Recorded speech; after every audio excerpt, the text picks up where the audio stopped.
2025 চনৰ ফেব্ৰুৱাৰী মাহৰ 23 তাৰিখ আমি ইয়াতে সমবেত হৈছোঁ। আগৰ পৰা আজি 3 বছৰ আগৰ পৰা হৈ আছোঁ। এই তৃতীয় বাৰ্ষিকতো আমি ইয়াতে সমবেত হোৱাৰ মূল উদ্দেশ্য আমি মানে যি যোগ্য কৰিম বুলি মনেৰে কল্পনা কৰিছোঁ, ভাবিছোঁ বা অতি 2 বছৰ হৈ গৈছে। ঠিক সেইদৰে এই তৃতীয় বৰ্ষটো যাতে সুকলমে নিৰ্বিঘ্নে নিৰাপদে পাৰ হয়, তাৰ কাৰণে আমি ভগৱানৰ ওচৰত প্ৰাৰ্থনা জনাওঁ আৰু সমূহ ৰাইজক আমি অনুৰোধ কৰোঁ যাতে আমাৰ এই পবিত্ৰ যজ্ঞখনত অংশগ্ৰহণ কৰি আপোনালোক আমাক ধন্য কৰাৰ উপৰিও আপোনালোকে নিজেও ধন্য হওক। এই ধৰ্ম কাৰ্যসূচীৰ ভাগ লওক, অংশগ্ৰহণ কৰক। ইয়াৰ পবিত্ৰতা আপোনালোকে নিশ্চয় পাব আৰু ভগৱানৰ ওচৰত আমাৰ কামনা থাকি জনাইছোঁ, প্ৰাৰ্থনা জনাইছোঁ। শিৱবাবাই সকলোকে আশীৰ্বাদ কৰি মনৰ সন্তুষ্টি কৰি আমাৰ এই যজ্ঞখনত আগবঢ়াই নিবলৈ সকলোকে সুমতি প্ৰদান কৰক।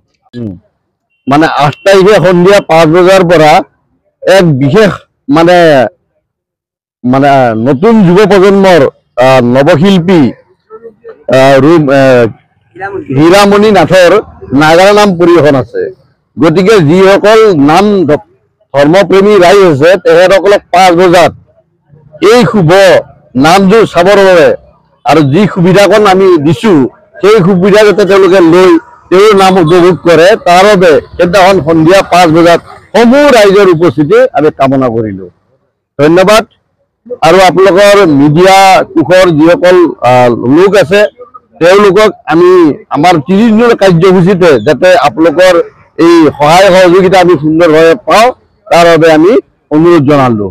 আপোনালোকৰ চতুৰ্থ স্তম্ভৰ জৰিয়তে প্ৰচাৰ মাধ্যমৰ যি ভূমিকা, সেই ভূমিকাই আমাৰ এই অনুষ্ঠানটো যাতে সাফল্যমণ্ডিত কৰি তোলে তাৰ বাবে আপোনালোকক অনুৰোধ জনোৱাৰ লগতে গোটেইবোৰ চেনেলকে আমি আমাৰ অনুষ্ঠানলৈকে আমন্ত্ৰণ জনালোঁ। দৰে এই বছৰো আমি মহাৰুদ্ৰ যজ্ঞ ভাগ পাতিব ওলাইছোঁ। এই যজ্ঞ আমাৰ 3 দিনীয়া হ'ব, 7, 8, 9 মাৰ্চ। আৰু এই যজ্ঞটো কৰা যায়, সঁচাকৈ দেখা যায় যে ইয়াৰ এটা পজিটিভ ছাইড আছে। যজ্ঞ কৰাৰ পিছতে যি ধৰণৰ আমাৰ মনবিলাক ভাল লগাই নহয়, যোৱা বছৰটো আমি বতৰৰো পৰিৱৰ্তন দেখা পাইছিলোঁ আৰু এইবাৰো যেনেকৈ ধূলি মাকতি ইমান অহা নাই, আমি ভাবোঁ যজ্ঞৰ পাছতে সেই পজিটিভ ছাইডটো আমি দেখা পাম। আৰু এইটো বিশ্ব শান্তিৰ কাৰণে কৰা যায়, মানুহৰ মনৰ শান্তিৰ কাৰণে কৰা যায়। আৰু বিশেষকৈ ধৰক দেৱাদিদেৱ আদিদেৱ শিৱ তেখেতৰ আৰাধনা মানে সকলো দেৱ দেৱীৰ আৰাধনা। গতিকে এইটোকে মনস্থ কৰি আমি সেই বাবা ধামৰ পৰা প্ৰত্যেক বছৰে যজ্ঞভাগ পাতিম বুলি থিৰাং কৰিছোঁ। 2টা বছৰ সুকলমে হৈ গৈছে আৰু এই বছৰো আমি ভাবোঁ যে আমাৰ সুকলমে হ'ব আৰু ৰাইজক সঁচাকৈ সঁহাৰি পোৱা গৈছে। দিনে দিনে বছৰে বছৰে আমাৰ ইয়াত যোগদানকাৰী বাঢ়ি আছে। আমি গোটেই অসমবাসী ৰাইজক কওঁ যে তেওঁলোকে যদি গম পায় বা তেওঁলোকে যদি বাবাৰ আশীৰ্বাদ বিচাৰে আমাৰ এই যজ্ঞস্থলীত তেওঁলোকৰ সহায় সহযোগ কৰক আৰু সঁচাকৈ তেওঁলোকৰ উন্নতি আৰু তেওঁলোকৰ মংগল হ'বই। ধন্যবাদ। ইংৰাজী মাৰ্চ মাহৰ 7, 8, 9 তাৰিখে পাণ্ডু সদিলাপুৰত মহাৰুদ্ৰ যজ্ঞ হ'ব। তাত আপোনালোকৰ উপস্থিতি আমি ৰাইজৰ উপস্থিতি আমি কামনা কৰিছোঁ। লগতে আমাৰ এই মহাৰুদ্ৰ যজ্ঞ উপলক্ষে আমি দিহানামৰ প্ৰতিযোগিতা আৰু চিত্ৰাংকন প্ৰতিযোগিতা, কুইজ প্ৰতিযোগিতা, লগতে আমাৰ দিহানামৰ শিল্পী কি নাম আছিল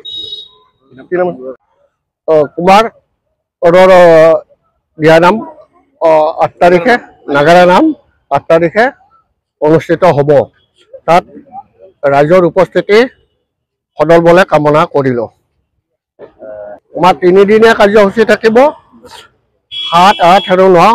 7 তাৰিখে অধিবাস হ'ব, 8 তাৰিখে যজ্ঞ হ'ব, 9 তাৰিখে পূৰ্ণাহুতি হ'ব।